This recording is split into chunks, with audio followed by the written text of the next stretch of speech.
Muito obrigado, Anderson. Boa tarde a todos.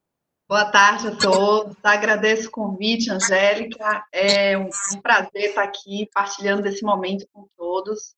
Eu acredito que esse momento em que a gente podendo ter um tempinho para se dedicar a gente mesmo, estudar e partilhar informações é uma excelente escolha. E vamos começar os trabalhos, né? Vamos iniciar com o professor José Eleutério Júnior. O professor José Eleutério é médico citopatologista, doutor em tocoginecologia pela Unicamp, e atualmente ele é professor associado do Departamento de Saúde da Mulher, da Criança e do Adolescente da Universidade Federal do Ceará.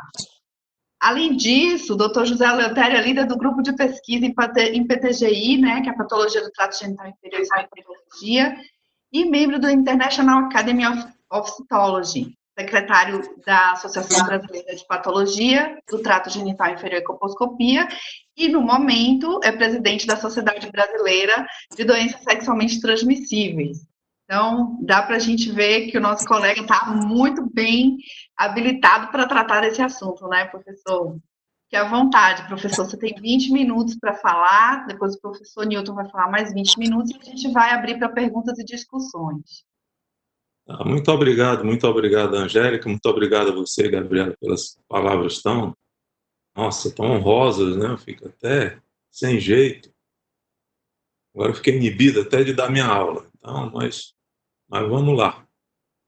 A gente vai discutir aqui um pouquinho, e é um pouquinho mesmo, porque o assunto é de uma abrangência muito grande de infecções que causam corrimento vaginal. Eu vou me deter naqueles casos mais comuns, né, para que a gente possa ter um bom tempo de discussão, mas obviamente que isso é um assunto que dá para fazer um belo tratado. Vamos pensar que as vaginites, elas podem ser microbianas e não microbianas. As microbianas podem ser por conta de protozoários, que tecnicamente é incorreto a gente falar infecção, seria mais uma infestação, né? Trata-se de protozoário, mas enfim, é assim que nós tratamos, que seria o tricomonas, poderia também estar associado a infecções fúngicas, principalmente pela Candida albicans, um desequilíbrio de microbioma, que a gente acaba colocando como vaginite, quando na realidade é uma vaginose. E não há um agente que estranho àquele microbioma, que esteja causando o quadro infeccioso, mas muito mais um desequilíbrio de uma população que normalmente ela estaria presente. Eu vou chamar um pouquinho a atenção também para as vaginites mistas, porque apesar de ser uma coisa relativamente frequente, poucas vezes o clínico se lembra dessa possibilidade de encontrar vaginites mistas. Tricomonas. Tricomonas, então, é um parasita flagelado, tem transmissão sexual, tem a capacidade, inclusive, de transportar bactérias para o trato genital superior. Então, é um grande amigo, por exemplo, da Chlamydia trachomatis. Então, tem que ser sempre lembrado esse agente. A candidíase é um processo inflamatório vaginal que é causado pelos fungos, está muito associado às queixas de corrimento, de disúria e dispareunia. O principal agente é a Candida albicans, alguns tratados falam em torno de 85%, 95%, mas essa frequência tem diminuído e algumas espécies não álbicas estão ganhando terreno ultimamente, das quais principalmente a Candida glabrata tem aparecido. A vaginose bacteriana já é uma situação um pouco mais complexa, porque você aí envolve um desequilíbrio da microbiota, das bactérias que compõem a vagina, e que tem uma tendência para a anaerobiose. Hoje, a vaginose bacteriana, que tem como queixa muito associada o corrimento, acinzentado, com endofesto, principalmente em ambientes alcalinos, ela tem um diagnóstico baseado em 2 critérios. Os critérios de Ensel e o score de Nugent. Os critérios de Ensel, quando você encontra 3 dos 4 critérios aqui citados, você teria como critérios corrimento vaginal branco acinzentado homogêneo, aderente às paredes vaginais, pH vaginal maior que 4,5, teste de aminas positivas, presença de células indicadoras oclucéus. Então, 3 desses 4 daria o diagnóstico da vaginose bacteriana. Já o score de Nugent é um diagnóstico puramente microscópico, que você faz uma avaliação em lâmina, em esfregaço, corado pela técnica de Gram, e uma quantificação de morfotipos bacterianos endereçados principalmente para bacilos médios gram-positivos, que são morfotipos de lactobacilos, cocobacilos gram-variáveis, que são os morfotipos Gardnerella vaginalis, e bacilos curvos gram-negativos, que são morfotipos de mobilons. Feita a contagem desses morfotipos, você vai ter um valor que vai variar de 0 a 10. De 0 a 3 é normal, de 4 a 6 é intermediário, e de 7 a 10 é considerado como diagnóstico padrão ouro de vaginose bacteriana. Existe ainda a vaginose citolítica, é um outro desequilíbrio, e às vezes a gente tem que lembrar dessa vaginose citolítica, porque o quadro é muito semelhante ao de uma candidíase, e eventualmente você vai estar tendo que tratar uma candidíase de repetição, que na realidade foi um diagnóstico equivocado, e tratava sua vaginose citolítica. Por isso é importante a gente lembrar desse quadro. É causado por excessiva proliferação de lactobacilos, há uma redução de pH, existe uma intensa citólise, muitos lactobacilos sem leucócitos. Não há leucócitos nos esfregaços quando se avalia. E tem um quadro, como eu falei para vocês, muito parecido com o de a candidíase. A vaginite mista é de se esperar. Por exemplo, é normal que se encontre vaginite mista de uma vaginose bacteriana associada com tricomonas. Vive num pH, num microambiente muito parecido. Então, isso aí é mais ou menos normal se achar. Mas a vaginose bacteriana associada a uma candidíase é um tanto quanto paradoxal e tem sido observada. No levantamento que nós fizemos em 2002, nós observamos que, nos casos diagnosticados primariamente como vaginose bacteriana, havia presença de cândida em 7 a 22% dos casos. A única questão é você diferenciar o que é uma co-infecção, ou seja, a presença de morfotipos de cândida num quadro de vaginose bacteriana e da vaginite mista, em que os dois são patógenos, os dois estão agredindo. Normalmente a gente considera que a vaginite mista vai acontecer quando a forma da cândida, o morfotipo da cândida, for um morfotipo invasivo. A gente não associa à questão dos sintomas, e sim ao diagnóstico morfológico mesmo. Qual é a forma invasiva? É a forma em que você tem pseudohífas e pseudomicélios. Se você tiver só blastoconídeos, você consideraria como uma co-infecção e não como uma vaginite mista. É algo para ser discutido, até pela novidade que isso tende a ter. Clinicamente, você vai ver um conteúdo vaginal de uma paciente que vem com a queixa de que está tendo um corrimento, que está tendo um prurido, que está tendo, eventualmente, na atividade sexual da menstruação, um odor fétido. Você vai clinicamente observar na vagina dessa paciente a presença de um conteúdo. Esse conteúdo tem várias formas de se apresentar. Você dificilmente, através do exame do conteúdo, vai afirmar diagnóstico. Existem conteúdos mais parecidos, mais característicos, uma certa tendência a um diagnóstico ou outro, mas não é incomum que você identifique um conteúdo vaginal como esse aqui, homogêneo acinzentado, pense seriamente tratar-se de uma vaginose, e quando faz o estudo microbiológico, você tem cândida. Às vezes você pega um outro conteúdo como esse, bem característico, aderente às paredes, pedaços, branco, como se fosse leite coalhado, vai fazer estudo microbiológico, você tem uma vaginose citolítica e não uma candidíase. Então, muito cuidado em tentar dar um diagnóstico de suposição. Você tem testes complementares que podem lhe ajudar, mas que não são os testes microbiológicos que vão apontar o agente etiológico. Então, o teste pH ajuda, porque você vai saber, naquele meio ambiente, o pH que está cursando.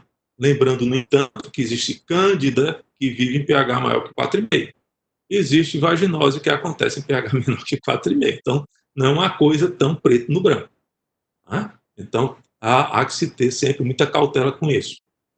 O teste do hidroxipotássio, 10%, chama teste de aminos ou teste, é um teste muito interessante. Ele tem uma acurácia muito boa para o diagnóstico de vaginose bacteriana.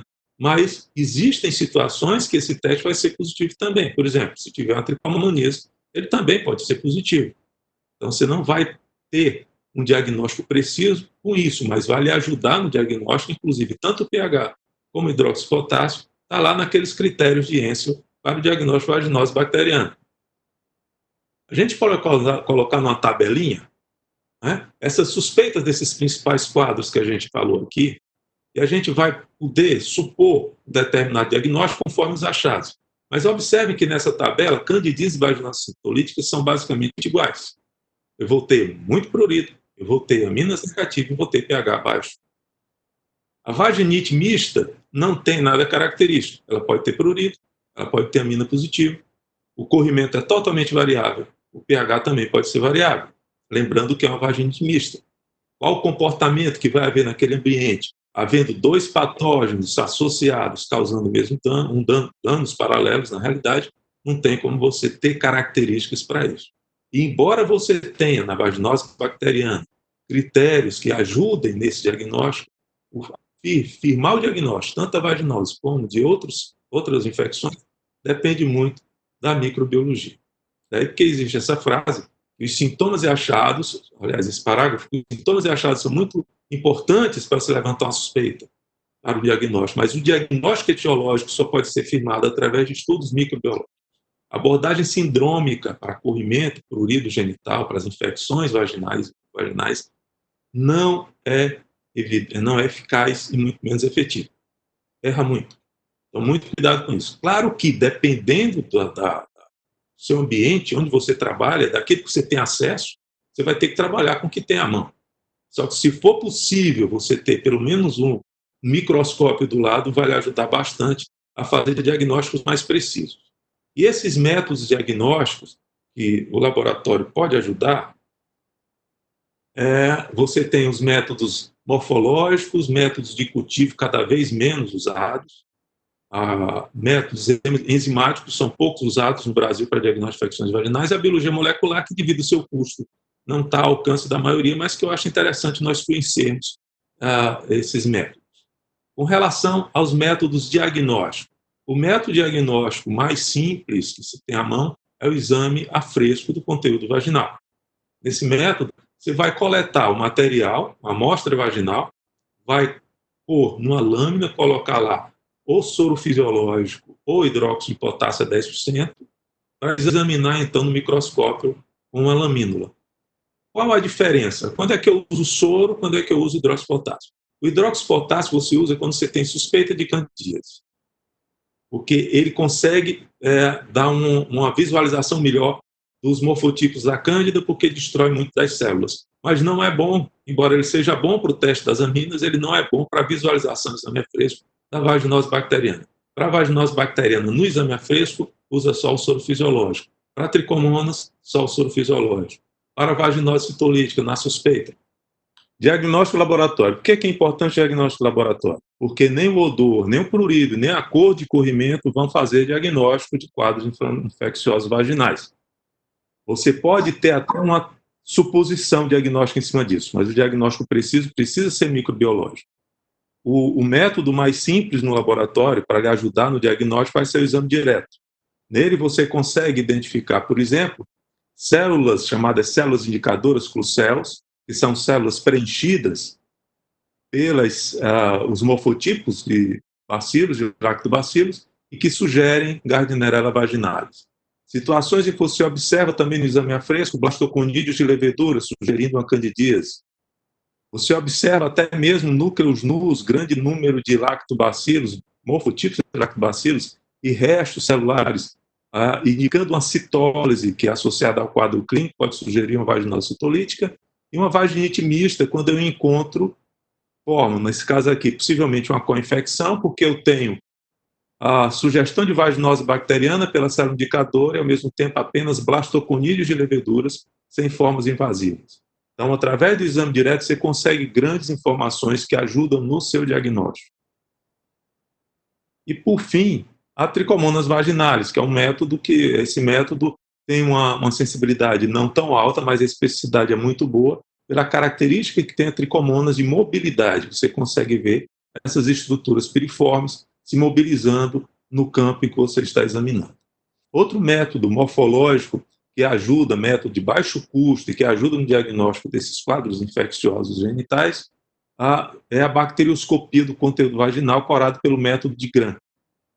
Normalmente se faz uma coleta na parede vaginal, espalha o material sobre a lâmina, deixa secar e faz a coloração, para então fazer a leitura em aumentos de 400 e 1000 vezes.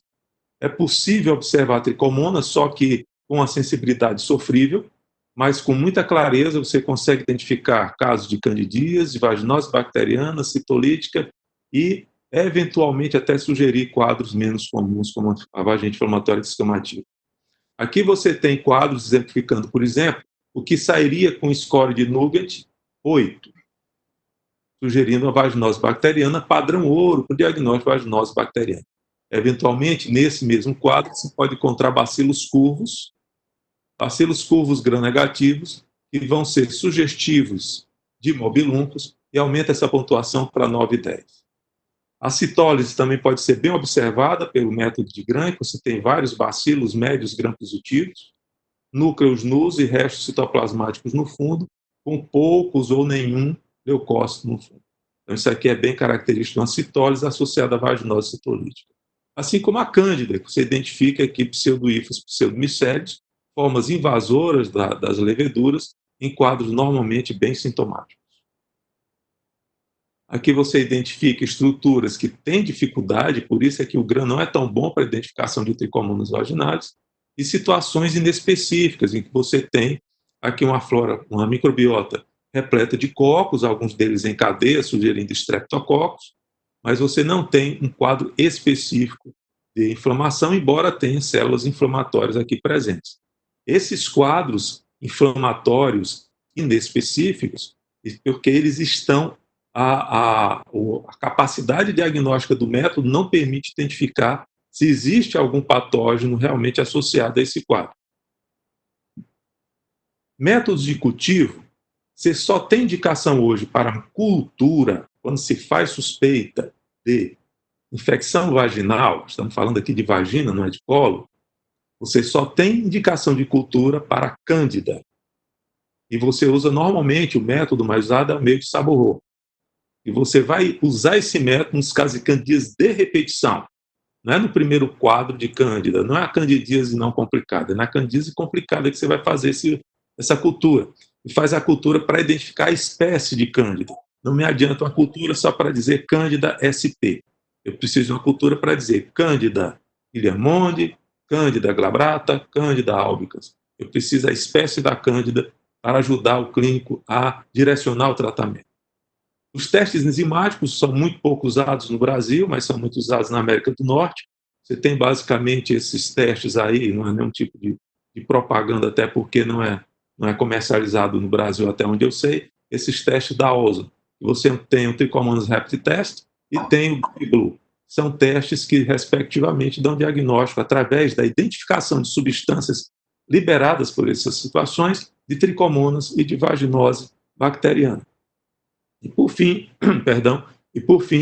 a biologia molecular. A biologia molecular ela não está ao alcance de todos. Dentro do Sistema Único de Saúde não há, normalmente, a não ser nas estruturas universitárias, a possibilidade de uso de biologia molecular, mas eu acho interessante que nós tenhamos conhecimento do que vem acontecendo em termos de biologia molecular para o diagnóstico das situações. É um método muito bom para diagnóstico de infecções, por exemplo, por clamídia, o Neisseria, ou seja, para as cervicites, e pode ser utilizado também para diagnóstico de patógenos associados a condições vaginais. Os testes mais comumente conhecidos são os testes de reação de cadeia de polimerase, que são PCR. O PCR, você tem que saber, por ser um teste caro, você tem que saber quando indicar e como interpretar. Não adianta, por exemplo, você pedir um PCR para Gardnerella vaginalis, porque Gardnerella vaginalis não obrigatoriamente é vaginose bacteriana. Então tem que ter esse cuidado. Pedir um PCR para Candida SP, quando Candida SP pode ser um micro-organismo comensal, não necessariamente um patógeno. Então, esses cuidados tem que ter. Eu acho que o PCR é bastante interessante no rastreio de cervicites, e eu acho que o PCR também, principalmente o PCR mais recentemente lançado, que é um PCR mais rápido, cujo diagnóstico se consegue em termos de 1 hora, e é um PCR em tempo real, para tricomonas vaginais é uma boa indicação. Mas, obviamente, que isso não está ao alcance de todos. Em clínica privada, isso já é acessível, mas a nível de serviços públicos, não. E, mais recentemente, você tem os sistemas multiplex, que aqui eu trouxe o exemplo de um sistema multiplex que consegue identificar simultaneamente 10 agentes, incluindo Neisseria, clamídia, tricomonas, treponema, os herpes 1 e 2, Mycoplasma hominis e Mycoplasma genitale, Ureaplasma urealítico e hemófilos do Cray. Existem outros testes que identificam 5 simultaneamente. Qual a vantagem desse teste? Em um único teste, você consegue detectar pelo menos 5 até 10 agentes associados a infecções sexualmente transmissíveis. De novo, é importante você saber interpretar esses resultados. Então, você pode utilizar esse método em determinadas situações, caso seja acessível, mas tendo cuidado de interpretar esses casos. Por exemplo, você vai encontrar com muita frequência o ureaplasma urealítico, que não necessariamente vai estar associado a um quadro infeccioso. Pode ser comensal. Você pode encontrar Mycoplasma hominis também como um comensal e não necessariamente infeccioso. E fico à disposição para prosseguir nas discussões. Muito obrigado. Professor Eleutério, muito obrigado. Excelente apresentação. O professor Zé Eleutério, ele traz algumas considerações muito importantes para a gente refletir a respeito do diagnóstico etiológico. Apesar da gente ter trabalhado por muitos anos com abordagem sindrômica, cada vez mais a gente tem buscado investigar o conteúdo mesmo, né, do microbioma vaginal, e para que a gente possa fazer um diagnóstico mais preciso e tratar adequadamente, né? E em relação a essa situação das co-infecções, por exemplo, a gente teria bastante dificuldade de lidar com apenas abordagem sindrômica, porque a gente ia visualizar os sinais e ouvir os sintomas da paciente, não considerando que ali a gente pode ter 2 agentes etiológicos, né? Então, é importante que a gente tenha o parâmetro clínico e o parâmetro da síndrome, mas cada vez mais a gente está visualizando nos artigos e nos trabalhos mostrando que essas recidivas e esse retorno dos sintomas, ele se deve exatamente dessa dificuldade diagnóstica. E algumas unidades básicas teriam acesso, pelo menos, a 1 grão, a bacterioscopia, para que a gente pudesse ver esse conteúdo, né? Então, eu acredito que a gente possa ter, nesse momento, que trazer informações a respeito do conteúdo vaginal, que é isso que ele está trazendo, essa presença do microscópio. Boa tarde a todos. Professor Newton, deixa eu te apresentar para o Brasil todo te ver que a gente está com acesso de todo o Brasil, tá bom? Muito bem. Vamos lá, professor Newton é médico ginecologista e obstetra, tem um doutorado sanduíche com CBC pela Clínica Cirúrgica da Universidade Federal do Paraná, é criador do curso de pós-graduação em tocoginecologia da Universidade Federal do Paraná e é líder do grupo de pesquisa em infecções de ginecologia e obstetrícia, o IFECTOGIN. Atualmente, o professor Newton ele é titular da área de ginecologia lá da Universidade Federal do Paraná e pertence à diretoria tanto da Associação Brasileira de PTGI quanto da Sociedade Brasileira de DST, além de ser chefe do ambulatório de doenças vulvares do Hospital das Clínicas lá da Universidade Federal do Paraná. São muitas atribuições, né, professor? Mas é isso. Então, é um prazer te ouvir um pouco. O senhor vai começar a fala e depois a gente retorna para complementar o que ficou em aberto do professor Zé Eleutério, tá bom? Fique à vontade. Ok, boa tarde a todos. Então, primeiro eu quero me desculpar porque em cada aplicativo desse online tem um determinado detalhe, então o microfone uma vez está de um lado, outra vez está do outro, e eu não tinha feito o curso de como ligar esse aqui.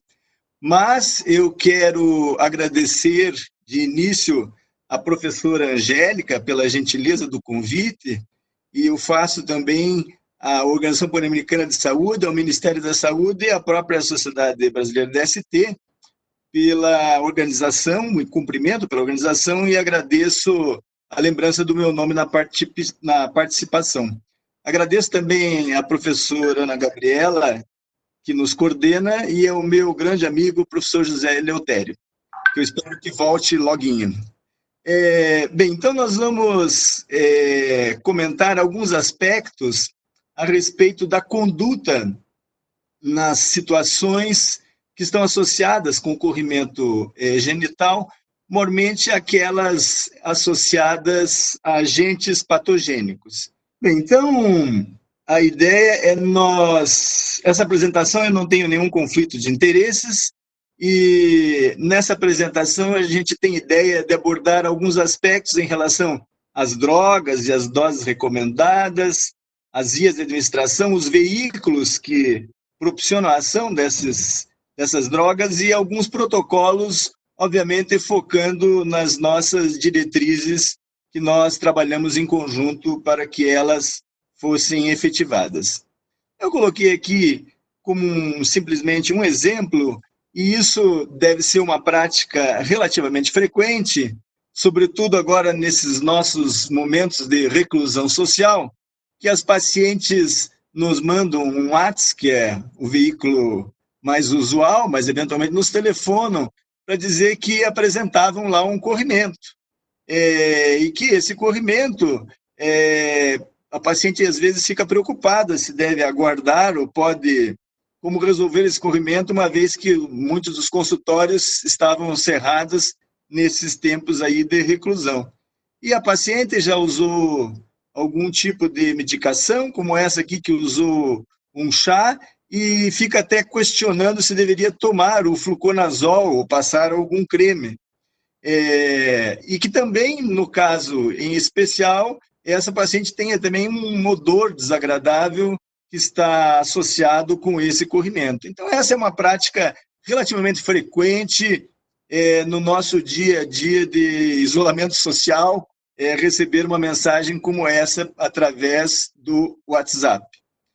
E isso traz um grande desconforto para as pacientes, e muitas delas percebem esse corrimento exatamente aqui no fundinho da peça íntima, e este aparecimento dessa mancha aqui, eventualmente amarelada, traz um desconforto. Mas, na verdade, um dos maiores desconfortos é o odor que pode acontecer durante o ato sexual, porque o sêmen tem um conteúdo alcalino que, misturando o corrimento associado com a vaginose, desprende um odor extremamente desagradável, e o fato de ter o odor é uma das situações que mais traz desconforto à paciente. Então, várias delas, inclusive, acabam fazendo algum banho de assento ou usando alguma medicação das mais variadas situações. Então, na verdade, o que causou esse corrimento que é o nosso problema, como em toda a medicina. Se fizer um bom diagnóstico, se consegue um bom tratamento. E aqui eu cataloguei aqui no mínimo 5 grupos de situações que podem estar associadas ao corrimento. Situações relativas à parede vaginal, à mucosa vaginal, e situações relativas ao muco cervical. Então, relativas à parede vaginal, nós temos aqui uma umidade vaginal. Então, existem algumas situações que a paciente tem uma maior umidade vaginal, e nem sempre é fácil nós separarmos o que é corrimento associado com umidade vaginal ou corrimento associado com descamação vaginal ou inflamação vaginal. Então, o fato é que uma série de situações, como as cervicites, por exemplo, a clamídia, o micoplasma, podem alterar o meio ambiente vaginal, e ela por si só não produz o corrimento, mas secundariamente, por alterar, propiciar uma disbiose vaginal, ela se associa com esse corrimento. Enquanto que outros agentes, como tricomonas, por exemplo, é um agente primário que por si só ele já produz o corrimento vaginal. Estão me escutando, Ana Gabriela? Alô? Sim, professor Newton, o som está ótimo. Está ótimo. Eu fico com medo de eu dar aula para mim mesmo aqui e não saber se vocês estão aí. Eu te sinalizo se algo acontecer, pode ficar tranquilo. Por favor. Então, essas seriam as 3 situações associadas com o corrimento originado das paredes da mucosa vaginal. Em relação ao muco cervical, basicamente a Neisseria gonorrhoeae, que é um agente que pode provocar um corrimento advindo do muco purulento, uma vez que a clamídia, o micoplasma, habitualmente não acontece esse tipo de situação, mas sim alterar o meio ambiente vaginal e provocar essa disbiose. E ainda em relação ao muco cervical, uma mucorreia, numa ectopia de aspecto exagerado, ou mesmo durante a gestação, há um aumento da secreção que pode se traduzir na forma de um corrimento ou uma secreção vaginal. O fato é que é importante nós nos atentarmos que as duas situações mais conhecidas, quais sejam a candidíase e a vaginose, na verdade, eles são produtos de uma alteração do meio ambiente vaginal. Aqui, nessa publicação, nesse editorial nosso, nós ressaltamos esse aspecto, ou seja, quando o paciente tem uma vaginose ou tem uma candidíase, idealmente nós deveríamos descobrir a causa que fez com que a cândida e o pool de anaeróbios que refletem a vaginose se exacerbassem, e isso nem sempre é fácil de se descobrir.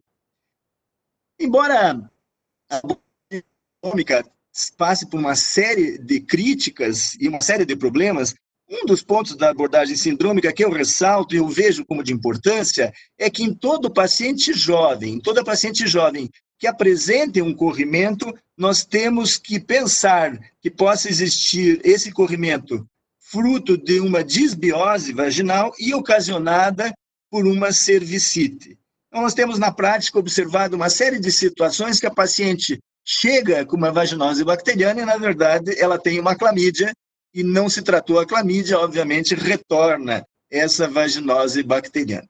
Ponto muito importante que tem sido fruto de várias publicações é a avaliação do microbioma vaginal.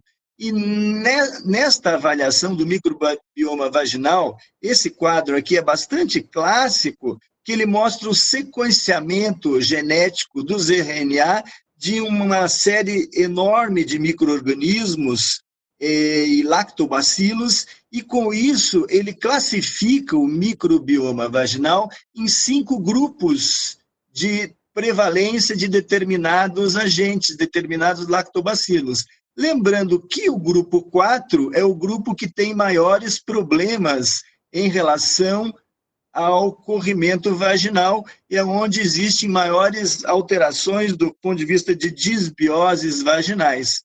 De tal forma que a própria vaginose bacteriana, por exemplo, nós podemos ter tipos diferentes de vaginose bacteriana em relação à interação ao microbioma vaginal. Então, este paciente A pode ter uma vaginose bacteriana onde existe o predomínio da Gardnerella e esse paciente B ter uma outra vaginose bacteriana que predomina outros tipos de população de anaeróbios, e isso eventualmente pode trazer, em estudos futuros, algumas abordagens diferentes.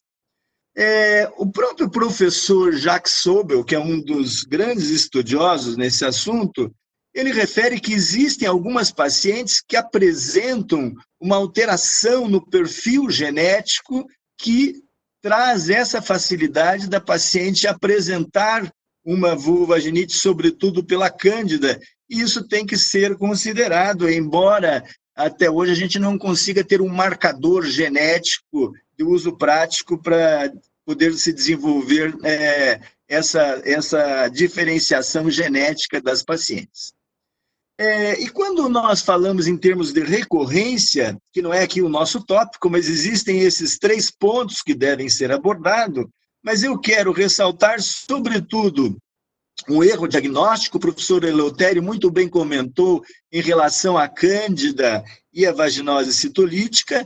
Um ponto que eu quero ressaltar é a resistência, sobretudo ao fluconazol, pelo uso indiscriminado do fluconazol, onde doses atuais do fluconazol são consideradas baixas para conseguir se resolver algumas candidíase, e esses fatores facilitadores da recorrência, que estão aqui no nosso manual, no caso da candidíase, muito bem definidos, gravidez, obesidade, diabetes, etc., que estão lá no manual, que eu recomendo que nós avaliemos este ponto aqui no nosso manual, e até lá está como alterações relativas ao vestuário. Todos nós sabemos, aqui no Sul, principalmente na época do verão, é categórico o aumento da candidíase associado com o aumento da umidade e o calor na região genital.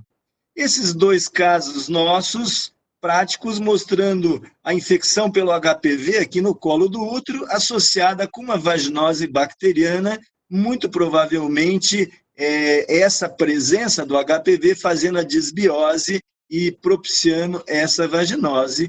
E aqui um condiloma, também uma infecção pelo HPV, associado com a vaginose, aqui esse corrimento amarelado, até bolhoso, que também este tipo de associação deve ser ressaltado. Por fim, é importante, e quando se fala de conduta, lembrar que estes micro-organismos têm a capacidade de se ajuntar formando polímeros, eles se agregam formando polímeros, e isso forma como se fosse uma casca, uma carapaça que dificulta a ação, sobretudo, dos agentes de uso oral. Mesmo os agentes de uso local também, mas esse é um ponto bastante importante e que vários estudos mostram, inclusive, substâncias que são quebradoras desses biofilmes, facilitando a ação dos agentes antifúngicos ou contra outras situações.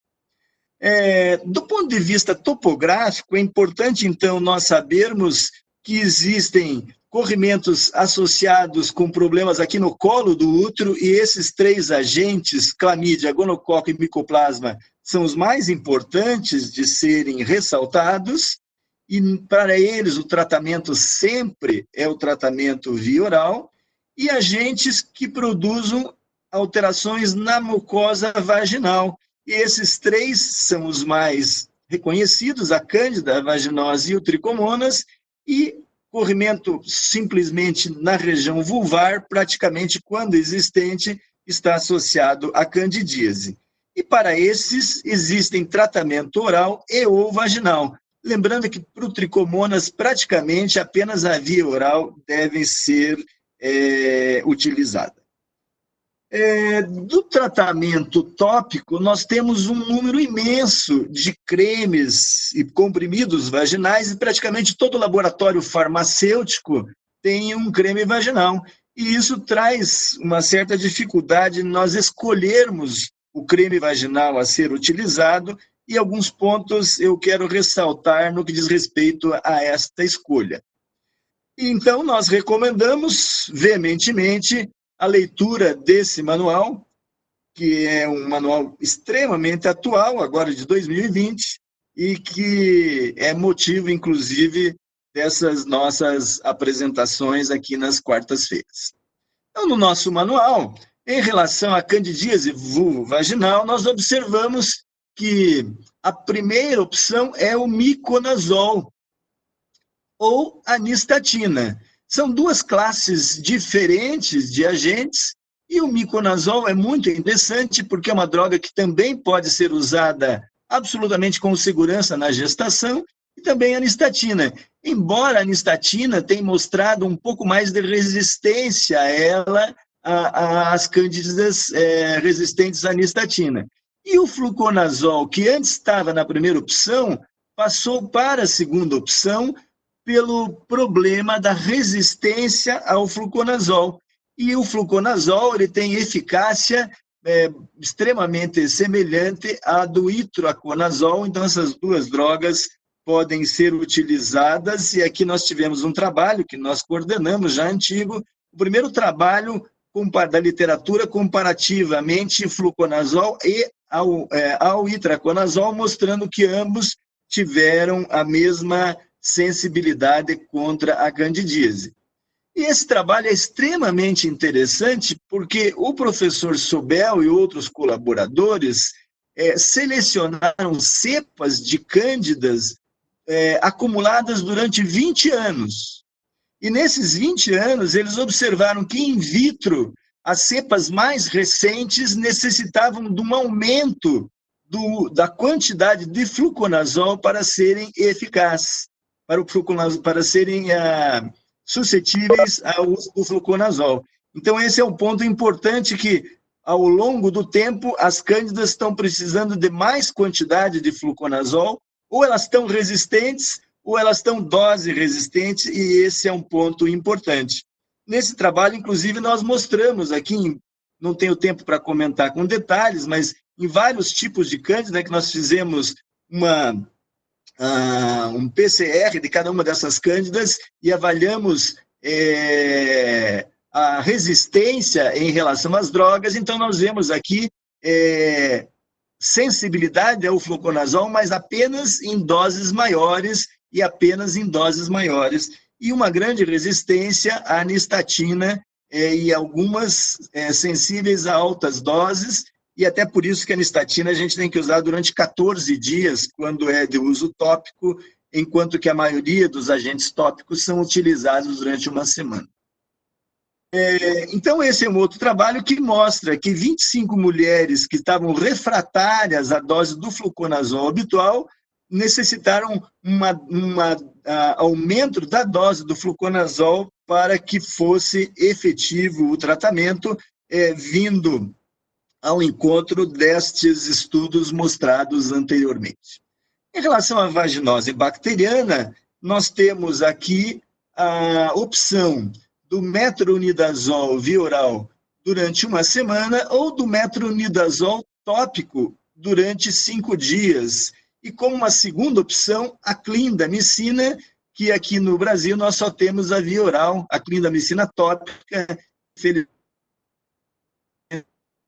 saiu do mercado nos Estados Unidos, mas aqui nós não temos mais no mercado, que era o Anaerocid, ou o próprio Dalacin, gel, creme vaginal, que não tem mais.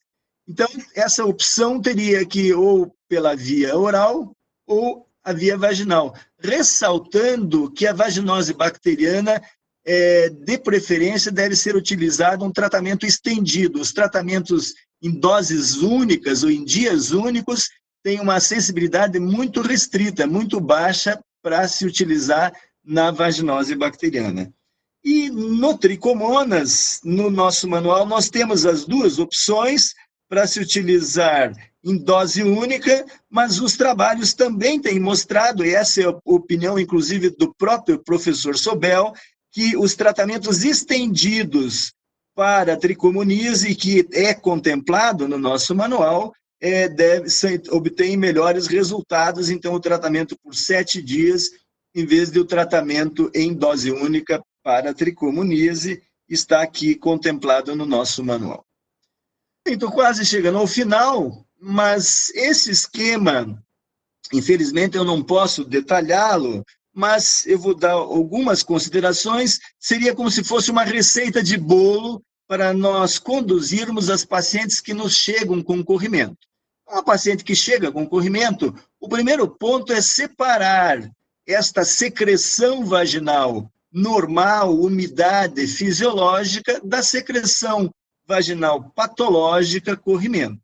E isso nem sempre é fácil de ser realizado, mas existem vários pontos que são diferentes em relação a outro, nós podemos comentar depois. Então, uma vez definido que é um corrimento, nós separamos 3 grupos: se é uma criança, se é uma adulta ou adolescente, ou se é uma paciente per ou pós-menopausal.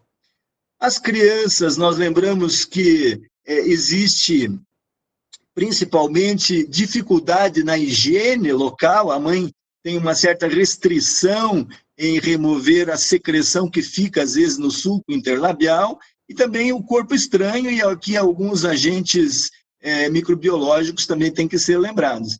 E na paciente peri, sobretudo pós-menopausada, uma vez afastado a neoplasia, que é um ponto importante, a maioria se encontra por falta de lactobacilos associados com a falta hormonal, e há uma necessidade de recompor o meio ambiente vaginal através da hormonioterapia tópica, já que a hormonioterapia oral nem sempre atua no meio ambiente vaginal.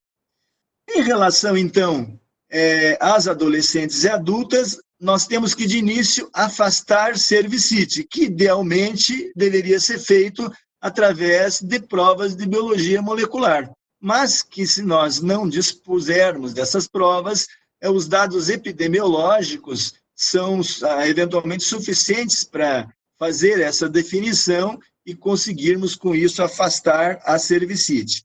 E uma vez afastado a cervicite, na ausência de cervicite, nós vamos utilizar o que o professor Eleutério estava comentando em relação aos meios diagnósticos e chegarmos à conclusão se essa paciente tem uma candidíase, uma vaginose, uma tricomoníase, ou mesmo uma vaginose citolítica, ou mista, como foi muito bem comentado pelo professor Eleutério.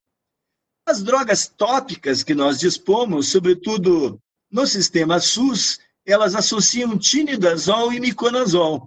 A maioria das apresentações, ou o metronidazol isolado, são as duas apresentações. Então, o metronidazol, ele tem 500 miligramas em cada aplicador, e o miconazol tem 100 miligramas em cada aplicador, porque cada aplicador tem 5 gramas, então, em 1 grama ele tem 20 miligramas, em 5 vai ter 100 miligramas. Então, essas são as doses básicas do metronidazol, 500 por aplicador, e do miconazol, 100 por aplicador. E, eventualmente, nós temos uma associação do metronidazol com outras, como a nistatina, por exemplo, ou o próprio tinidazol associado também com a nistatina, que são apresentações mistas. O miconazol tem essa apresentação isolada, então, que apresenta 100 miligramas em cada aplicador, e uma vez que o aplicador tem 5 gramas, então, em cada grama apresenta 100, apresenta 20, em 100 gramas teriam, em 5 gramas teriam 100 miligramas do miconazol. Um outro ponto importante é nós sabermos que em cada um desses cremes vaginais existe uma quantidade suficiente para chegar nesta 1 grama, que é esse QSP, que são os excipientes. E esses excipientes, eles variam de produto para produto. Então, aqui nós temos o miconazol e aqui o metronidazol. E existem produtos que têm associação dos dois agentes, dos dois preparados, só que com doses maiores. Aqui, em vez de 500, por exemplo, tem 750, e o miconazol, em vez de 100, tem 200 miligramas por aplicador, já pensando nesta possibilidade da resistência às chamadas subdoses para os tempos atuais. Então, no que eu falava dos excipientes, então nós temos aqui vários produtos que compõem esses excipientes, e isso é importante, porque às vezes, num quadro inflamatório importante de uma candidíase como este, que tem edema, inflamação, às vezes a paciente, quando vai usar a aplicação tópica, ela sente um desconforto, e às vezes ela, inclusive, nos reclama que o preparado que você prescreveu acabou piorando o quadro dela, e é porque esses excipientes, vários deles, têm álcoois, esses benzenos, esses parabenos e ácidos, e isto, álcool cetílico, álcool cetoesterálico. Então, esses produtos podem funcionar como agentes irritantes, e isto até que a paciente melhore, às vezes, durante 1, 2, 3 dias, ela tem esta irritação. Então, esse é um estudo interessante, onde o autor separou aqui cerca de 500 casos que tinham queixas genitais, dentro desse nosso tema. E ele observou que essas queixas eram, sobretudo relativas ao corrimento, cerca de 1/3 delas apresentava prurido e 10% apresentava odor. Então, corrimento, prurido, irritação e odor são as queixas que estão mais associadas nesses quadros.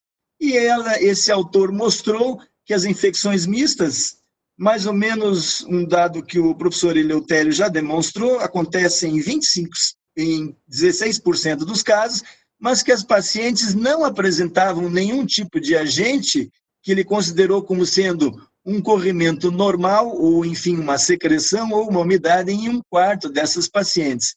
E as vaginoses bacterianas e as candidíase apresentaram-se naquelas definições.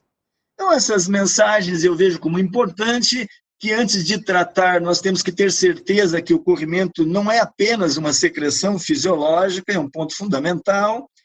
nós termos certeza que não existe uma cervicite assintomática do ponto de vista da cervicite, como é a clamídia, mas que tem a capacidade de alterar o meio ambiente vaginal e desencadear uma vaginose, por exemplo. E lembrar que a cândida e a vaginose têm as duas opções de tratamento, ou pela via oral ou pela via vaginal, e essa opção deve ser na dependência da facilidade que o médico manuseia esse tipo de remédio e também da opção em discussão junto com o próprio paciente. Que existe um percentual de situações mistas e que é importante afastar essa secreção fisiológica e esses agentes que contemplam as associações mistas, como o tinidazol e miconazol, são bastante importantes nesse tipo de associação mista. E que essas medicações nós temos que estar muito atentos e conhecer quais são as doses, quais são as diferenças entre as preparações, para que nós possamos criar experiência com determinados grupos de medicações para podermos obter melhores resultados em relação às nossas pacientes. Bem, eu encerro aqui, fico à disposição e agradeço imensamente a atenção de todos. Obrigada, professor Newton. A gente vai deixar o senhor descansar só um pouquinho, que daqui a pouco a gente volta para as questões, tá? Excelente apresentação, professor Newton. Eu vou começar com uma provocação do professor Mauro Romero, que mandou uma pergunta aqui. E ele quer saber, em relação, considerando que em muitas outras infecções a pesquisa por biologia molecular é bem utilizada, para vocês, por que as técnicas por PCR são tão pouco solicitadas? Aí, eu acho que ele quer ouvir os dois, tanto o professor Zé Eleutério quanto o professor Newton. Bem, na verdade é assim, você não solicita, ou solicita menos porque tem dificuldade, e quem coloca o exame na situação, coloca menos porque é menos solicitado. Então, na verdade, a gente deveria solicitar mais. Se vai conseguir ou não vai conseguir, esse é um outro problema. Só que também existe o fato de que quando você solicita e a paciente não consegue, isso gera um certo estresse na paciente e ela se vê obrigada a, de repente, fazer de uma forma privada um teste desse, de uma forma particular, e que tem um custo, às vezes, para as nossas pacientes, muitas vezes, completamente fora do contexto.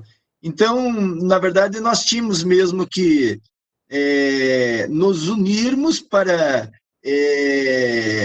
tentarmos com que esses testes fossem mais utilizados, com isso eles ficam mais baratos e nós conseguimos fazer mais diagnóstico. Então, na verdade, o que precisa mesmo é a gente falar mais sobre eles e quem sabe, solicitar aos governantes, aos gestores, que possam disponibilizar, porque o próprio teste de clamídia, por exemplo, de PCR para clamídia, ele está disponível na tabela SUS, mas os laboratórios acabam não fazendo porque o custo que é o teste e o que eles recebem acaba não compensando, mas isso é um ponto bastante significante, porque só os hospitais universitários, e nem em todos os hospitais universitários, tem disponibilidade desses testes. Então, esse é um ponto bastante importante.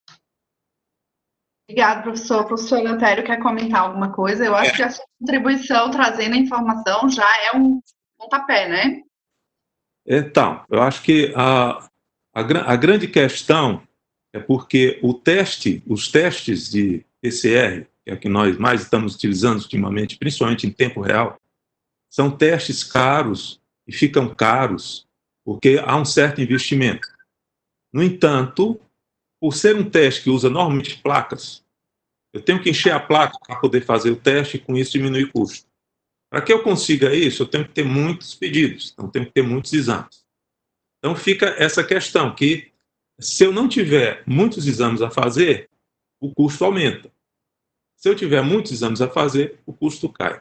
Então, se não tiver uma cultura em todos os níveis, do solicitante e intermediário, que normalmente são os convênios, até chegar na ponta, que é o laboratório, não houver esse cuidado de haver quantidade suficiente para baixar custo, não é aumentar lucro de laboratório, é baixar custo, o lucro se mantém. É a queda de custo. Se conseguir fazer isso, consegue oferecer melhor esse exame. O grande problema que nós temos é exatamente porque os testes de biologia molecular são oferecidos a nível privado e precisa ter autorização, a maioria dos pacientes em nível privado hoje tem convênio. Precisa ter autorização do convênio, e os convênios não autorizam. Então, isso faz com que o custo fique elevado, né? Agora, por outro lado, é a questão de saber solicitar os testes. Não adianta também estar solicitando aleatoriamente. Preciso saber quando solicito os testes, até para saber interpretar. É a história que é muito comum, que acontece, por exemplo, com HPV. Eu vou solicitar aleatoriamente, vem um teste HPV positivo, e agora o que é que eu faço? Então, crio um estresse na paciente, crio estresse no médico, e não tenho o que fazer. E aí você vai dizer, não, solicitei um teste HPV numa menina de 18 anos, e vou dizer para ela que é normal ter HPV aos 18 anos. É muito comum ter HPV quando está com 18 anos. Então tem que saber o sentido do teste. Esse é o grande problema. Nós temos que nos educar em biologia molecular. Obrigado, professor. Eu vou juntar os blocos de perguntas para que eu vou juntar os temas para que a gente possa responder. Conjuntamente, eu acho que os dois podem contribuir. A doutora Adriana Tavares, daqui da Bahia, ela pergunta: o que podemos fazer para retornar ao equilíbrio da microbiota vaginal? A doutora Heloísa Helena de Oliveira, de Santa Catarina, ela pergunta: o desequilíbrio da flora vaginal influencia nos corrimentos e outros problemas da área genital? E a doutora Márcia Cunha, aqui da Bahia, gostaria de saber a experiência dos colegas no uso de probióticos em vaginose bacteriana. Então, 3 perguntas falando a respeito do equilíbrio e pedindo orientações sobre como retornar a esse equilíbrio, né? Então, quem quer começar? Quer começar, Leotério? Vamos lá, professora Leotério. Professor Newton, quer começar? Posso começar? É que a anterior eu comecei e agora eu passei para você, mas tudo bem. Vamos inverter, então. Vamos lá, não, na verdade, é assim, ó. Este é um problema que existe faz muito tempo, mas só ultimamente, através dos estudos do microbioma, que ele vem sendo apontado. Então, tem um tipo de microbioma que está associado com uma série de problemas, desde problemas de facilitar a progressão das lesões precursoras do câncer do colo do útero, das neoplasias intraepiteliais do colo, problemas de prematuridade quando acontecem na gestação, então também problemas que a paciente portadora desse tipo de microbioma, ela tem mais facilidade de se associar uma disbiose, associar um desequilíbrio. O problema é que nós ainda não sabemos como retornar esse microbioma, porque o uso dos probióticos ainda não existem estudos demonstrando a sua eficácia na região vaginal, porque ainda não existem veículos que possam adaptar o uso desses probióticos na região vaginal. Então, até uma vez um dos residentes nós perguntou se seria interessante usar iogurte dentro da vagina. Então, isso não tem sentido, não existe ainda estudos, definições de como fazer com que os probióticos cheguem na região vaginal. O que existe, sim, é que as pacientes que têm desequilíbrio na região intestinal, onde os probióticos já são usados há muito tempo e se mostram extremamente benéficos, tem alguns autores que acreditam que, indiretamente, essas pacientes, utilizando o probiótico via oral, melhorando o ecossistema intestinal, também teria, secundariamente, a possibilidade de melhorar o sistema vaginal. Mas ainda não tem uma definição precisa de como melhorar os os sistemas do microbioma vaginal que estejam alterados. O fato é que é de extrema importância você afastar agentes que tenham a capacidade de alterar esse microbioma, como a clamídia, por exemplo, e como eu ressaltei mais de uma vez na minha apresentação. Então, se você retira ela do contexto, porque ela não faz parte do microbioma vaginal, ela não estava ali, ela veio de algum lugar, e ela tem essa possibilidade de alterar o microbioma e se associar nesse microbioma padrão 4, esse microbioma alterado. Se você trata a clamídia e retira ela da jogada, você, por tabela, melhora esse microbioma. Então, essas seriam as duas considerações. Melhorar, primeiro, o microbioma intestinal e, segundo, retirar agentes e situações que possam alterar o microbioma vaginal. Olá, doutora Adélia. Equilíbrio, essa é a questão. A primeira coisa que a gente tem que lembrar é que o microbioma é da vagina daquela mulher, naquele dia, naquela hora. É dinâmico. Então, como é que a gente categoriza um desequilíbrio desse microbioma? Primeira questão. Você vê que tem um grupo de mulheres, naquele estudo que categorizou de forma engessada, portanto, discutível, existe um grupo de mulheres que ficam numa categoria que tem anaeróbios. Normalmente, a vagina delas é povoada por anaeróbios. Então, o equilíbrio dela é ter anaeróbios. Então, esse é o primeiro cuidado que a gente tem que ter. Não adianta eu estar pensando em fazer tratamento tendo a ideia de que o equilíbrio está só associado à presença de lactobacilos. E que lactobacilos? Lactobacilos crispatus? Lactobacillus inneris? Então, ainda tem a espécie de lactobacilos. Em que o Lactobacillus inneris, por exemplo, parece como uma espécie de vilão. Ele não é tão bonzinho como crispatus em termos de manter uma saúde vaginal. E aí, o que é a saúde vaginal? Então, são muitas questões e poucas respostas. Uma coisa interessante com relação a probióticos. Então, os probióticos ingeridos por via oral levariam potencialmente um equilíbrio da microbiota intestinal, que influenciaria, por ser um estado de saúde, e a saúde do indivíduo inteiro, e a vagina faz parte desse indivíduo, a saúde vaginal. É assim que se pensa. Existem alguns estudos recentes, inclusive eu fiz agora um ensaio clínico triplo cego randomizado, utilizando lactobacilos raminosos em veículo vaginal, através de óvulos vaginais. Nós utilizamos um grupo de mulheres em que a gente tentava ver de forma cega, totalmente cega, qual a influência que teria em termos de desfecho na gravidez, em especial daquelas mulheres que tinham um maior risco de parto prematuro. E o que foi que se observou? Conseguiu observar, obviamente com um estudo inicial, um estudo piloto, que as pacientes que se utilizaram dessas cápsulas vaginais de lactobacillus raminosos tiveram um desfecho melhor. Tiveram mais tempo, tiveram menos parto prematuro. Mas uma coisa que a gente tem que entender é que você não vai substituir aquela microbiota. A influência que tem esses lactobacilos, no caso os raminosos, sobre o microbioma, sobre o microbiota, é momentâneo. Depois aquilo ali vai voltar ao seu próprio equilíbrio. Ninguém consegue fazer transplante de lactobacilos por enquanto. Mas faz até transplante de fezes para melhorar, né? Microbiota intestinal, ou tentar melhorar. Mas, por enquanto, de conteúdo vaginal a gente não tem ainda. Pegar uma mulher saudável, pega o conteúdo vaginal dela, bota em uma cápsula e coloca em outra. Já tem isso? Tem. Então, existe essa possibilidade. Mas o que é o equilíbrio para cada uma dessas mulheres? Essa que é a questão. Né? Porque se eu imagino sempre olhando para a vagina, mas não é a vagina, é a mulher.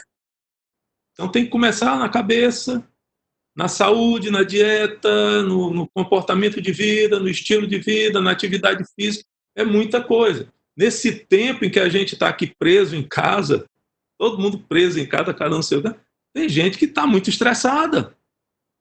Obviamente, seu microbioma vaginal está alterado, seu microbioma intestinal está alterado, seu microbioma oral está alterado, seu juízo está alterado. Né? Então, existem vários fatores que devem ser levados em conta quando se pensa em equilíbrio. Tem uma pergunta aqui, professor, inclusive, sobre esses fatores. A Janaína Rafushi, que está no Rio de Janeiro, ela pergunta se em uso de hormonioterapia, biomodulação, e lactobacilos vaginais, o paciente em uso dos lactobacilos vaginais, refere incômodo com aumento do muco vaginal. Se poderia ter alguma observação dessa mudança desse padrão hormonal, dessa mudança do muco. O hormônio, nós sabemos, né? Ele altera a microbiota vaginal, ele altera a secreção cervical.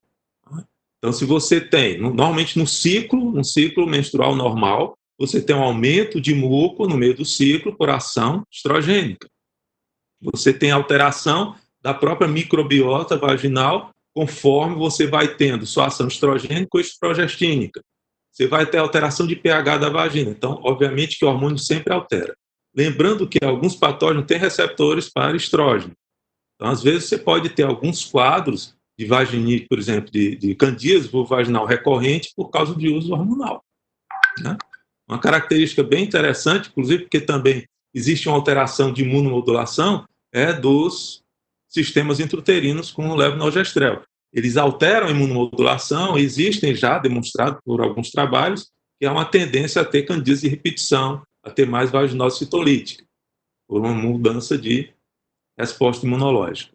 Com relação à probiótica, a gente já falou alguma coisa, né? Com relação a sempre colocar alguma coisa na vagina é alguma coisa diferente, que ela não é dela, e as reações podem ser imprevisíveis. Então, muito cuidado com o que a gente coloca na vagina das nossas pacientes.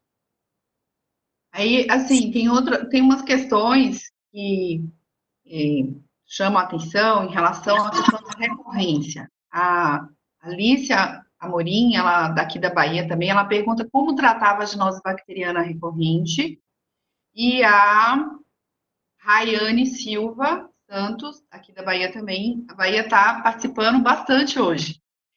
Qual o tratamento eficaz nas mulheres que têm vaginose citolítica recorrente? E a Hélida Bernardo pergunta se existe alguma medida de prevenção para o ocorrimento de repetição, principalmente nesse momento de baixa imunidade, por conta, né, do que o professor está falando aí do estresse. Algo que possa ser recomendado nesse período, e como cuidar da vaginose bacteriana recorrente, da vaginose citolítica recorrente. Essa vai para o senhor, professor Newton. Bloquinho.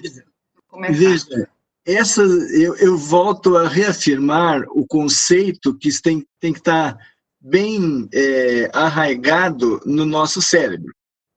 A vaginose é uma disbiose.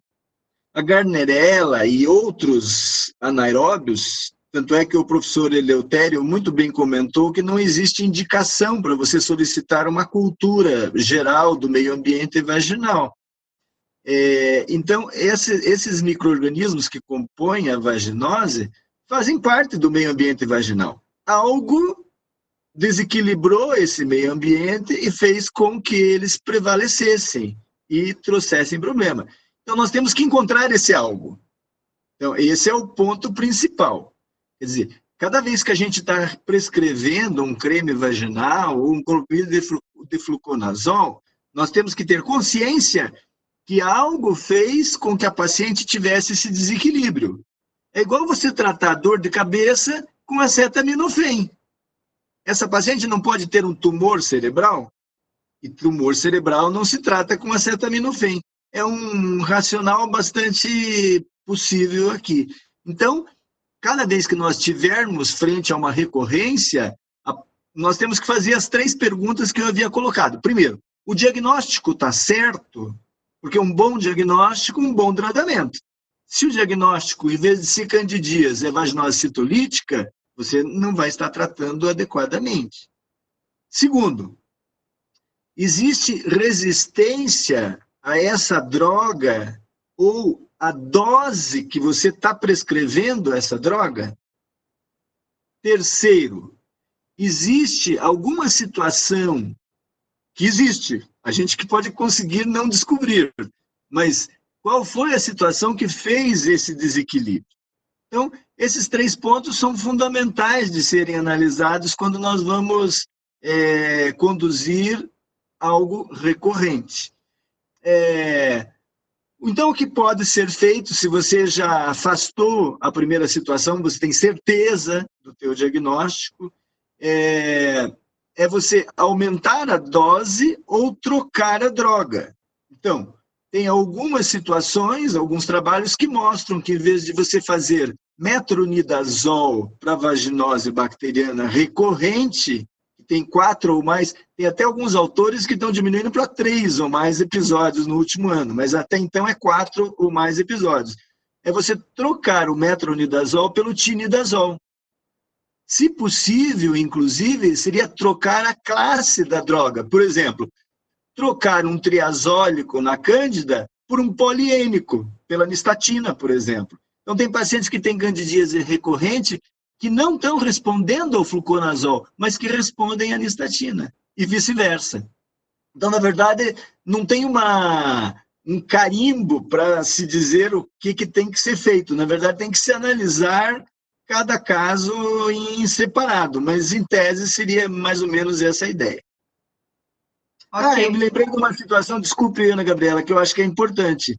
Deve fazer um mês que eu tive uma paciente que estava com uma vaginose recorrente e ela era pós-menopausada. E quem estava conduzindo não se atentou que era falta de lactobacilos por falta de hormônio. E daí eu fiz o tratamento hormonal, ela melhorou, e uma semana depois ela apareceu com candidíase, que na verdade não era candidíase, era uma vaginose citolítica. Ou seja, existe essa situação do rebote. Você transformou o meio vaginal, que era mais proalcalino, porque não tinha lactobacilos, virou o botão, fez um clique, transformou mais para ácido, porque fez exacerbar uma grande quantidade de lactobacilos. E, como o professor Eleutério muito bem falou, isso é uma situação dinâmica. Então, hoje ela pode estar com uma vaginose citolítica e amanhã não estar mais. Mas essa situação tem que ser lembrado como um caso desse que você fez essa mudança do meio ambiente vaginal. Ou seja, a receita de bolo fica complicado, né? A gente precisa realmente avaliar cada situação. Só lembrando para o pessoal que está assistindo que as aulas elas estão ficando gravadas no canal do YouTube da Sociedade Brasileira de DST. Chega lá no YouTube, colocar Sociedade Brasileira de DST, todas essas aulas estão gravadas e disponíveis com acesso lá livre, tá? Professor Eleutério, quer fazer alguma consideração sobre essa pergunta? Então, vaginose bacteriana recorrente. O diagnóstico está correto? Primeira coisa, né? Tente observar se há um diagnóstico correto. A recorrência de vaginose bacteriana é normal. Pelo menos 50% dos casos vão recorrer em até 1 ano. Então, não tem jeito, vai ter recorrência. É não se desesperar com isso e fazendo o tratamento de forma bem adequada. Lembrar que existe, como o professor Newton falou, a questão da formação de biofilme. Então, são situações que tendem a uma resistência por conta da formação de biofilme. E aí, eventualmente, um adjuvante, um tratamento adjuvante para quebra de biofilme pode ser utilizado. Uma acidificação melhor do microambiente vaginal pode ajudar numa ação melhor dos imidazóis, né? Tinidazol, secnidazol, metronidazol, o que seja. Com relação à vaginose citolítica, mesma coisa. O diagnóstico está correto? O tratamento foi correto? Foi no tempo correto? Lembrando que a vaginose citolítica, por ser um desequilíbrio, o tratamento é relativamente longo. Então, você não faz... O tratamento, basicamente, o que é? É a mudança do pH. Só isso. Você não usa nenhum antibiótico, nenhuma substância que não um bicarbonato de sódio diluído, a 2, 3%. Então, você vai fazer esse bicarbonato de sódio 2 vezes por semana, 2 a 3%, duas vezes por semana, durante 4, 8, 12 semanas, dependendo da resposta. E também há uma tendência a ter uma certa persistência do quadro. tem uma recidiva do quadro. Porque o desequilíbrio não é desfeito pelo tratamento. Ele tem uma outra fonte, como o professor Newton falou.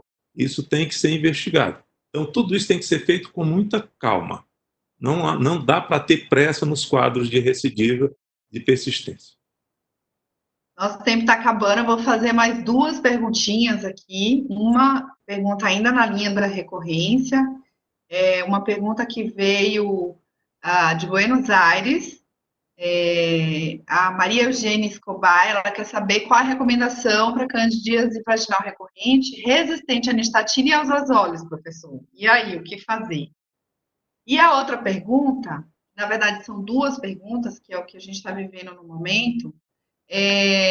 O Almi Aleluia, aqui da Bahia, ele pergunta se o coronavírus provoca corrimento vaginal. E uma outra pergunta a respeito do Covid é se... Vou encontrar aqui. É do Gisleno Feitosa, lá do Piauí. Ele quer saber se já existem relatos da presença do SARS-CoV-2 no fluido vaginal. E ele fala que já viu alguma coisa que foi encontrado no esperma. Ele quer saber se já foi encontrado também no fluido vaginal. Em relação à candidíase recorrente, professor Newton, que seja resistente aos azóis e à nistatina, algo a fazer?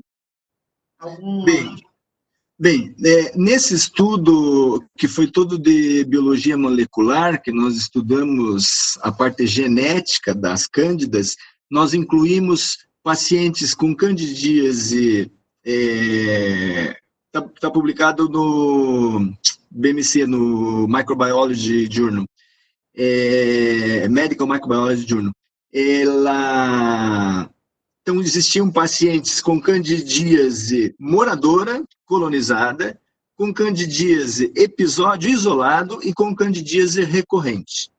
Então, o que nós queríamos saber, quais eram as cândidas e qual que era a sensibilidade ou a resistência aos agentes utilizados. Então, uma situação que a gente tinha visto em alguns trabalhos, em alguns comentários, a recorrente, o mais frequente é mesmo a Cândida albicans. Então, a recorrência não é por outros tipos de Cândida, que tem, por exemplo, a crúcia, e às vezes é mais resistente ao fluconazol. Então, nenhum caso teve esta situação hipotética que foi comentada. Está me escutando, Ana Gabriela? Sim, professor. E o uso da anfotericina? Não, só um pouquinho. Então, desculpe, não terminei ainda. Então, não teve nenhum caso que fez resistência. É porque congelou aqui, eu achei que eu tinha saído fora.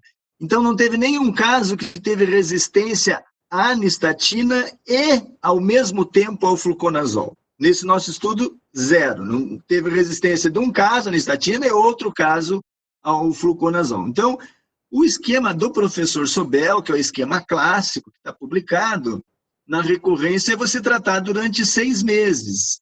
E a chance de não dar certo é muito pequena. Eu te diria que é em torno de uns 10%, por aí.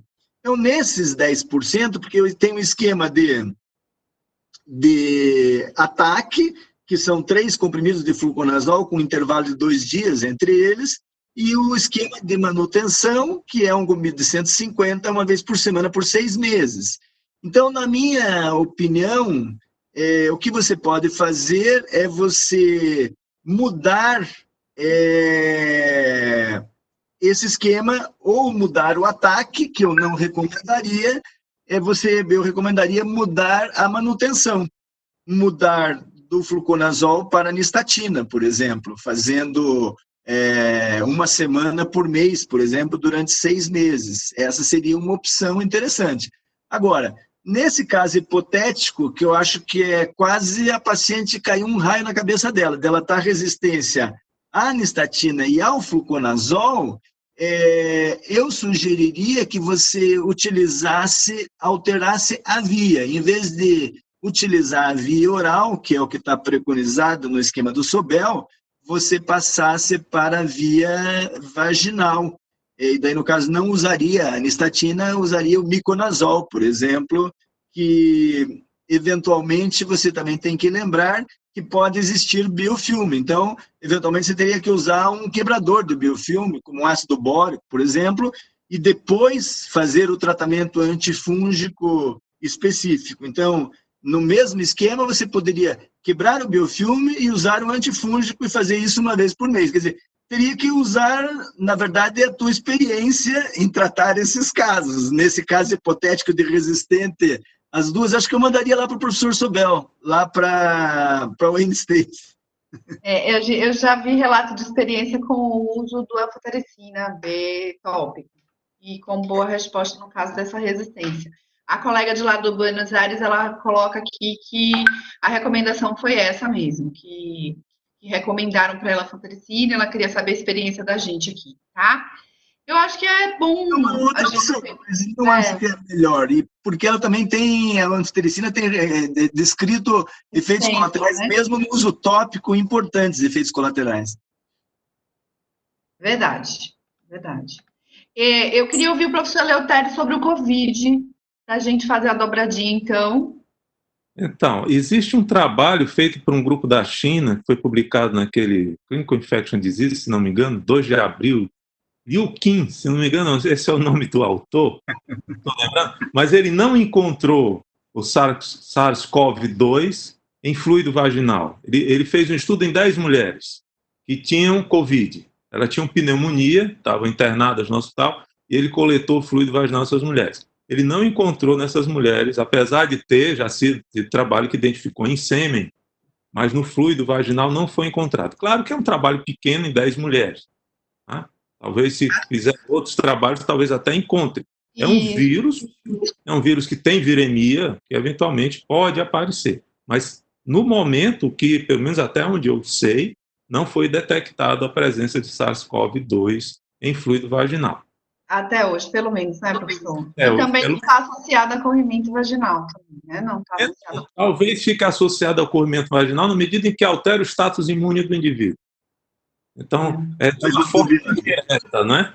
De uma forma indireta vai estar associada a desequilíbrios, inclusive de microbiota vaginal.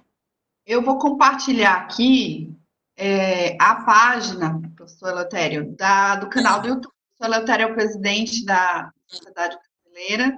Eu vou compartilhar aqui a página. Apareceu aí? No YouTube, onde a gente tem as aulas anteriores todas lá colocadas, né? Então, convido em breve, essa nossa apresentação também vai estar lá, tá? E pedimos a todos que se inscrevam, né? Que deem um like, dê o like, é importante. Muito bem, professor. Então, tem uma última colocação aqui, que eu acho que dá para a gente fechar. A Maísa Leitão de Queiroz, do Ceará, ela coloca como... E aí, ao comentar isso, professor, a gente já pode ir dando as considerações finais, tá? Os dois. Como chamar a atenção para a importância de abordar e até mesmo conseguir realizar educação em saúde sobre uma temática tão relevante como esta nas unidades de saúde. Aí, cada um já pode falar um pouco, uma sugestão sobre como discutir essa temática, como trazer essa temática para o dia a dia e as considerações finais sobre o nosso debate aqui, nosso webinar. Pode começar, professor Nilton, o professor Eleutério falou agora o senhor fala, depois a gente volta para o professor Eleutério. Bem, eu vejo esses assuntos de saúde como de fundamental importância. Eu acho que isso, uma ação como essa, de nós fazermos essa educação à distância, independente da reclusão social que está acontecendo agora, que está estimulando esse tipo de situação, eu acho que isso nós devemos e vamos fazer, já conversamos já com a professora Angélica, fazer isso continuadamente, é um processo de educação continuada, e sobretudo abordando temas básicos do dia a dia, como sífilis, como corrimento.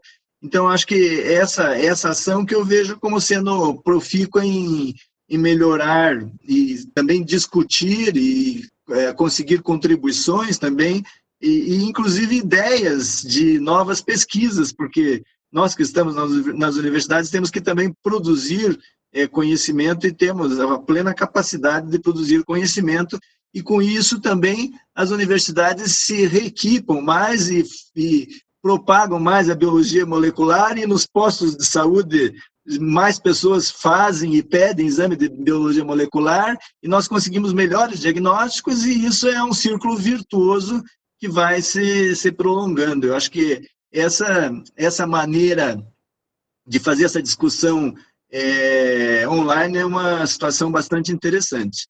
Eu aproveito para, como consideração, mostrar 2 pontos importantes. O primeiro é que nós temos que separar o que é normal e o que é patológico em tudo, e aqui também nos corrimentos, lembrando que a umidade vaginal não merece tratamento, mas apenas orientação. E segundo, lembrar que alguma alteração provocou essa disbiose vaginal e a gente pode não encontrar, mas nós devemos pensar e procurar, e sobretudo nas recorrências. Às vezes você tem uma recorrência e, na verdade, foi uma clamídia que você não fez diagnóstico e não tratou, num tratamento relativamente simples, como 1 grama de azitromicina. Então, esse é um ponto bastante importante. E aproveito para agradecer a você, Ana Gabriela, a tua brilhante coordenação, e uma vez mais a professora Angélica e a todos que nos assistem, esperando que tenha sido proveitosa essa nossa discussão. Muito obrigado e boa noite a todos. A gente que agradece, professor, sua disposição, sua disponibilidade e a contribuição aqui, que foi bastante rica a discussão. Professor Eleutério. Então, eu me sensibilizo bastante com as mulheres que procuram os serviços de saúde, porque talvez por conta de uma demanda excessiva, nós acabemos por não dar a atenção que ela merece. Lembrar que sintomas vaginais podem ser um reflexo de desequilíbrios outros que não necessariamente vaginais. Então, essas mulheres, a meu ver, deveriam ser acolhidas, deveríamos fazer uma anamnese completa, um exame físico adequado. Se ela chega com o corrimento, isso eu tenho observado, inclusive dentro da instituição universitária, eu sou professor universitário, trabalho em ambulatório dentro da universidade, e observo colegas, até professores. A paciente chega com a queixa de corrimento, ele colhe um Papa Nicolau para receber o resultado com 30 dias. Isso não é correto. A queixa dela é de hoje. Ela vai receber o exame com 30 dias, já mudou tudo. Então, esse tipo de acolhimento, de fazer o que dá para fazer. O que é que eu posso fazer nesse momento? Anamnese, exame físico. Eu tenho hidróxido de potássio para fazer teste de aminas? Tenho, então faço. Não tenho, então não faço. Eu tenho papel de nitrazina, fazer pH? Tenho, então faço. Não tenho, não faço. Mas eu vou tentando fazer. Eu tenho um exame direto que eu posso disponibilizar agora? Tenho, então faço. Então, ir oferecendo o máximo que a gente pode, mas sempre partindo de um acolhimento com anamnese e exame físico. Não partir direto para o exame laboratório. Eu estou com corrimento, pede logo um multiplex. Não é por aí. Né? Em qualquer nível, não é por aí. Então, oferecer o máximo. Se eu posso oferecer multiplex, ótimo. Mas antes eu tenho que fazer anamnese, exame físico, para poder saber se eu preciso realmente solicitar esse multiplex. Ou se eu consigo o diagnóstico chegando no hidróxido de potássio, chegando no nível de pH. Então, essa era a mensagem que eu queria deixar. Tá? O diagnóstico preciso está associado ao tratamento adequado. Jamais poderei tratar de forma adequada se eu não der um diagnóstico adequado. E ficar sempre em busca desse diagnóstico adequado até onde as nossas forças assim permitirem. Queria agradecer aqui a excelente moderação da Gabriela, a paciência de vocês com meus problemas técnicos que ocorreram aqui, que me tiraram do ar. Né? Não tem nada além do que a gente falar do que já foi dito aqui, que o professor Newton falou, realmente enaltecer esse projeto da professora Angélica, excelente, maravilhoso, em associação com a nossa Sociedade Brasileira de DST, que todos nós fazemos parte, quer sejamos sócios ou não, temos participado dos congressos da Sociedade Brasileira de DST, e, se Deus quiser, vamos voltar a participar de congressos ao vivo e a cores, para que possamos nos abraçar, apertar nossas mãos, jogar os nossos perdigotos sem SARS-CoV-2, se Deus quiser. Né? E o convite, também reitero o convite da Gabriela, entrem no canal e deem um like. Deem um like, hein? Se inscreva e dê um like. Obrigado a todos pela paciência. Um forte abraço virtual. Obrigada, professor Eleutério. E, assim, é um prazer aqui conduzir com muita tranquilidade, porque são duas pessoas que têm expertise, sabem muito bem o que falam, estudiosos. Agradecer mais uma vez, Angélica. Realmente, a equipe está de parabéns, a equipe toda, porque oferecer essa tecnologia é fantástico nesse momento. O Anderson também, muito boa a proposta de disponibilizar dessa forma. E, Angélica, passo a condução para você dar as suas palavras e me despeço aqui, agradecendo essa oportunidade de estar junto, de estarmos juntos, mesmo que ainda cada um na sua casa. Ter vocês, porque essa parceria tem sido uma parceria de sucesso e a discussão de hoje foi excelente. E aí agora a gente se encontra de novo na próxima quarta com infecções que causam cervicite. Na próxima quarta, mas aí, isso por enquanto, vocês vão continuar em contato conosco para todas as perguntas que não foram respondidas aqui, a gente passa para vocês e depois faz o documento compilado para que todo mundo possa ter acesso às perguntas e respostas. Muito obrigada a todos e boa noite.